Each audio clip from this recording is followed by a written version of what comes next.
नमस्कार, मैं हूं रंजीत झा और आप देख रहे हैं दी समाचार एक्सप्रेस। बीजेपी के बड़े नेता को हाईकोर्ट से तगड़ा झटका लगा है। यह झटका मोदी शाह की नींद भी उड़ा रहा है।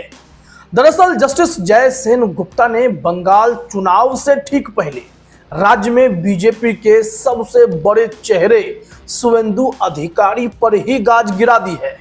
और ऑर्डर ऐसा है कि बंगाल की सीएम ममता बनर्जी और टीएमसी के सभी नेता भी अचानक से एक्टिव हो गए हैं।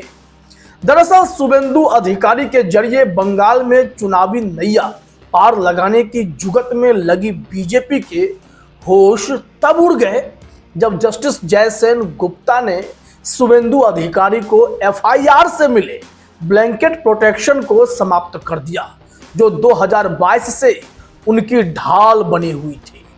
और अब उन पर बंगाल पुलिस की कार्रवाई का खतरा कई केस में मंडरा उठा है। हालांकि हाईकोर्ट के फैसले में कई और भी गंभीर बातें हैं, लेकिन यह फैसला 2026 के पश्चिम बंगाल विधानसभा चुनावों से ठीक पहले आया है, जब बीजेपी शुवेंदु को अपने सबसे बड़े हथियार के रूप में देख रही थी।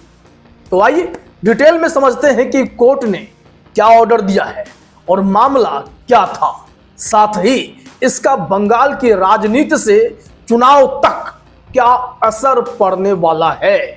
दरअसल शुवेंदु अधिकारी का नाम पश्चिम बंगाल की राजनीति में लंबे समय से चर्चा में रहा है। वे ओरिजिनली तृणमूल कांग्रेस टीएमसी के कद्दावर नेता थे और 2016 से 2020 तक ममता बनर्जी की सरकार में मंत्री रहे, लेकिन 2021 में उन्होंने टीएमसी छोड़कर बीजेपी का दामन थाम लिया था, जिसके बाद राज्य में सियासी तनाव और बढ़ गया। उनकी पार्टी बदलने के बाद शुवेंदु अधिकारी पर कई एफआईआर दर्ज हुए, कई संगीन मामले उन पर बने, जिनमें राजनीतिक हिंसा, भड़काऊ बयानबाजी और अन्य आरोप शामिल थे। बीजेपी में जाने के बाद वैसे भी कई नेता हिंदुत्ववादी चोला ओढ़कर नफरत बांटने की कोशिश शुरू कर देता है। शुवेंदु उससे बच नहीं पाए। 26 एफआईआर शुवेंदु पर दर्ज हुए थे। 26 मामले काफी गंभीर थे।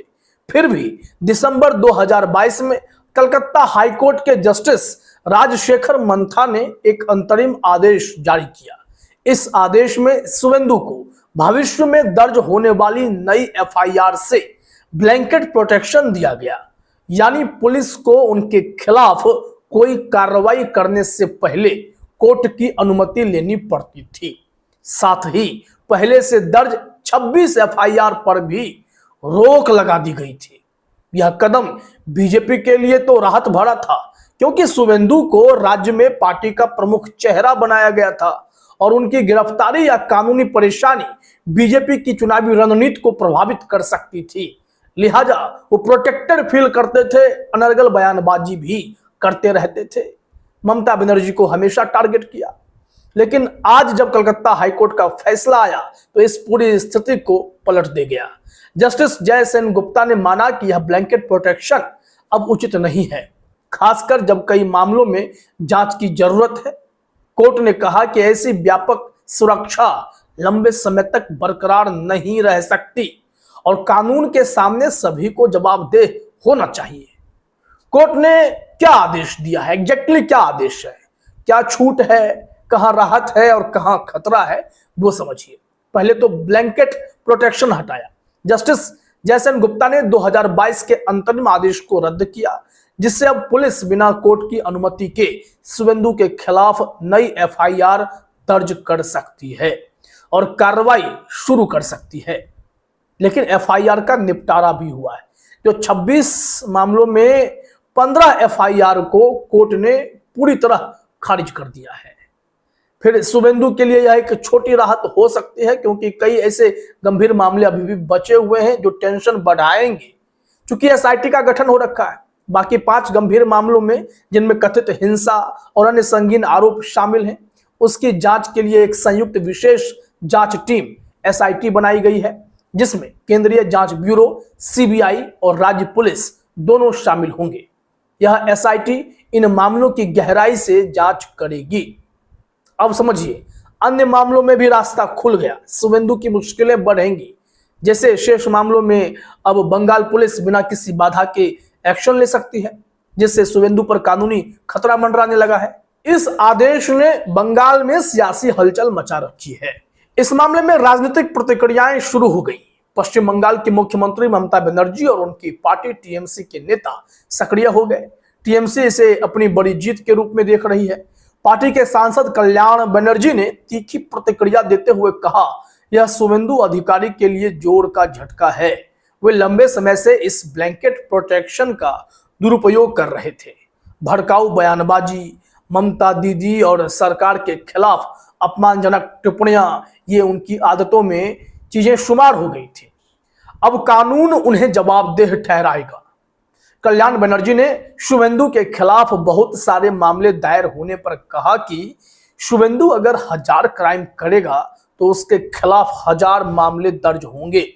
उन्होंने जोर दिया कि अगर वह बहुत सारे अपराध करेंगे तो उसी अनुपात में एफआईआर भी दर्ज होगी।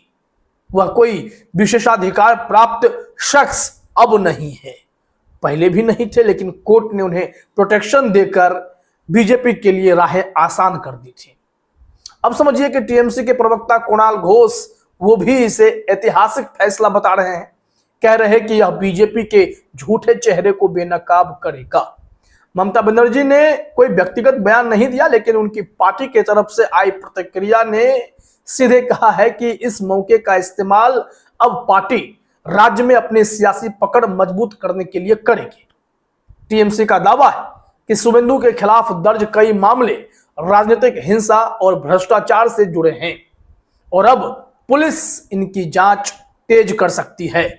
क्योंकि एसआईटी का गठन हुआ है तो एसआईटी को भी अपना काम करना होगा। इसमें राज्य की पुलिस भी भागीदारी निभाएगी।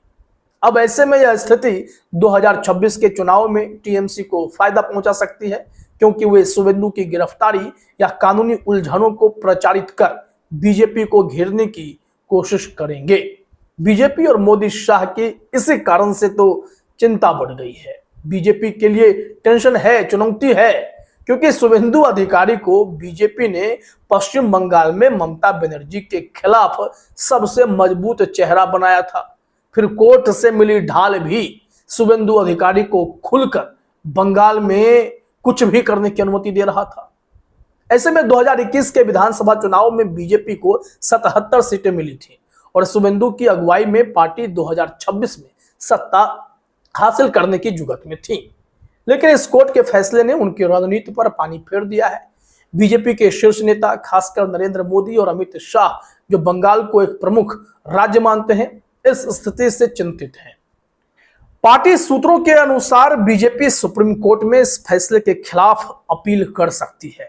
कमाल की बात है, प्रोटेक्शन के लिए फिर सुप्रीम कोर्ट जाएंगे। लेकिन तब तक शुभेंदु पर कानूनी दबाव तो बढ़ जाएगा भाई। बीजेपी का मानना है कि यह फैसला टीएमसी के दबाव में आकर लिया गया है और राज्य सरकार शुभेंदु को फंसाने की कोशिश करेगी। एक सीनियर बीजेपी लीडर ने कहा, चुनाव से पहले शुभेंदु की गिरफ्तारी या फंसाने की साजिश से हमारी मुहिम प्रभावित हो सकती है। सरकार बनाने की मुहिम में जब तक आपको प्रोटेक्शन मिल रहा था तब सब कुछ ठीक था, लेकिन अब का फैसला सरकार प्रभावित फैसला कैसे हो गया, यह भी एक सवाल है। हालांकि अभी तक पार्टी की ओर से कोई आधिकारिक बयान आया नहीं है, लेकिन समझिए कि बंगाल की राजनीति और आने वाले चुनाव पर इसका कितना बड़ा असर पड़ सकता है। यह फैसला बंगाल की राजनीति में एक नया अध्याय शुरू कर सकता है। 2026 के विधानसभा चुनाव में यह मुद्दा प्रमुखता से उठेगा। कुछ जो प्रभाव हो सकते हैं, समझिए शुभेंदु की स्थिति क्या है। अगर शुभेंदु के खिलाफ पुलिस कार्रवाई तेज होती है तो वे फिर गिरफ्तार भी हो सकते हैं, तो बीजेपी का अभियान कमजोर पड़ेगा ना। उनकी अनुपस्थिति में पार्टी को नया चेहरा ढूंढना होगा जो चुनौतीपूर्ण हो जाएगा। वैसे तो बीजेपी ने कई टीएमसी के बड़े नेताओं को तोड़ा था, लेकिन शुभेंदु बीजेपी में बने रहे।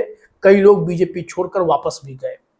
टीएमसी को फायदा होगा। ममता बनर्जी इस फैसले को अपने पक्ष में प्रचारित कर सकती हैं, खासकर ग्रामीण इलाकों में जहां वे पहले से मजबूत हैं। वे इसे कानून का राज बहाल करने के रूप में पेश करेंगे। बंगाल में अभी एसआईआर भी होगा, लेकिन अगर इसमें कुछ भी शुभेंदु अधिकारी ने उलटफेर करने की कोशिश की तो फिर उनकी मुश्किलें बढ़ जाएंगी, कोर्ट प्रोटेक्शन नहीं देगा। वैसे बीजेपी केंद्र सरकार के दबाव का इस्तेमाल कर सकती है, लेकिन राज्य में सीबीआई और एसआईटी की संयुक्त जांच से उनकी स्थिति कमजोर हो जाएगी, क्योंकि यह उनकी विश्वसनीयता पर सवाल उठा सकता है। शुभेंदु अधिकारी के पिछले मामले को देखें तो यह मामला सिर्फ राजनीति तक सीमित नहीं है। 2014 का मट्यू सैमुअल स्टिंग ऑपरेशन याद है? एक पत्रकार ने स्टिंग ऑपरेशन किया था जिसमें शुभेंदु पर रिश्वत लेने के आरोप लगे थे। इसकी जड़ों में जुड़ा हुआ है। सीबीआई और ईडी की जांच भी चल रही थी, लेकिन 2022 का हाईकोर्ट ऑर्डर ने इसे धीमा कर दिया।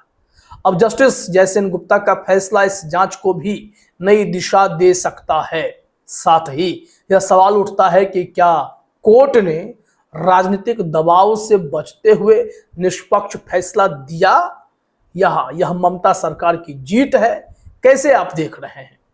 यह बहस आने वाले दिनों में और गहराएगी। तो चलिए देखते हैं शुभेंदु अधिकारी को लगे झटके से बीजेपी को बंगाल में कितना नुकसान होता है।